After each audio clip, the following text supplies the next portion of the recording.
Right now, retail automotive is in an aggressive sprint to integrate AI into business development centers and service drives to slash payroll. Talk to enough dealership principals, and you will hear a common point of pride. Their new software let them permanently cut multiple agent positions. Before accepting that as a victory, we have to ask a few questions.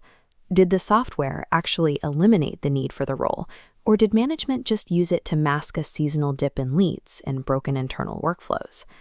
A leaner balance sheet looks good on paper today, but cutting payroll without identifying the specific tasks that actually drive a sale makes it difficult to see where the store's future revenue is being sacrificed.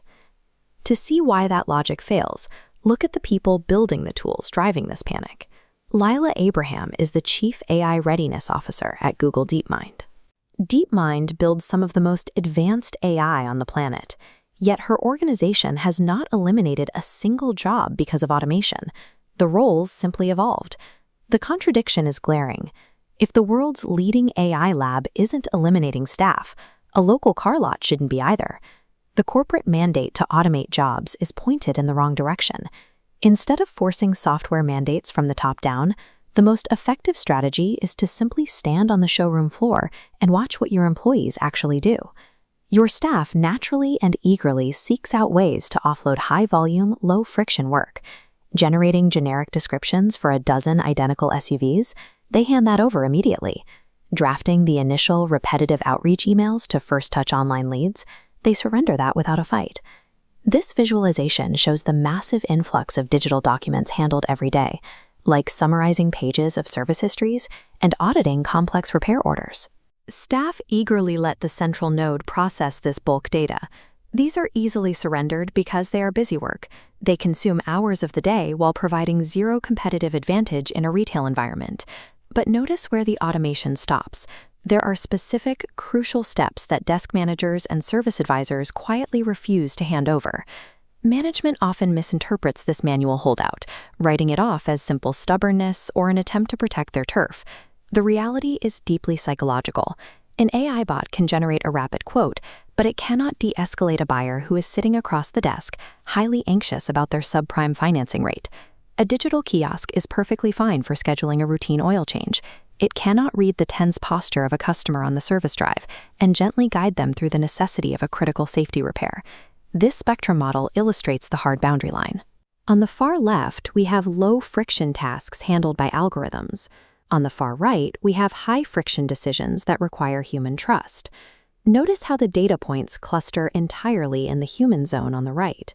Those high-friction moments are the exact points where transactions are completed and real dealership revenue is generated. Employees bypass AI for these critical steps because human emotional intelligence remains the only mechanism capable of building the trust required to close a complex deal. This brings us to the operational shift that dealerships must make. Stop attempting to automate jobs and strictly automate tasks.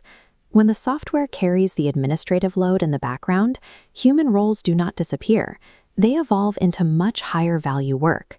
The capacity freed up by AI gets aggressively redirected into outbound service retention calls, proactive equity mining, and dedicated VIP showroom prep. As automated cogs handle the administrative load, that momentum transfers directly to the high-value work that keeps customers coming back. Reallocating automated hours into these specific human-led activities is how a dealership breaks past its operational limits and drives measurable growth. To execute this, the hiring playbook has to change. Dealerships must prioritize emotional intelligence and relationship building over basic administrative competence. The training protocol follows suit. Stop coaching salespeople on data entry and inventory tagging and train them exclusively on active listening and consultative selling. Finally, the compensation model must align with this behavior. Tie financial incentives directly to customer retention, show rates, and relationship depth, rather than raw activity volume. Effective AI integration removes the busy work from the showroom floor, allowing staff to focus their energy entirely on human connection. AI will never replace a highly skilled dealership professional, but the dealers who successfully blend automated tasks with human trust will inevitably replace the ones who don't.